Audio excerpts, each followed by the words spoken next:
بسم الله الرحمن الرحيم لا أقسم بهذا البلد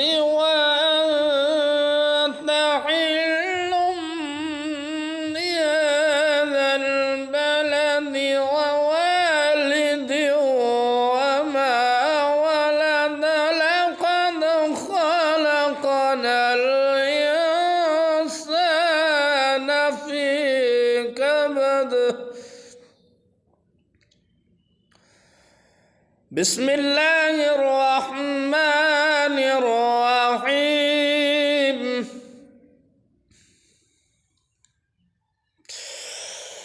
بسم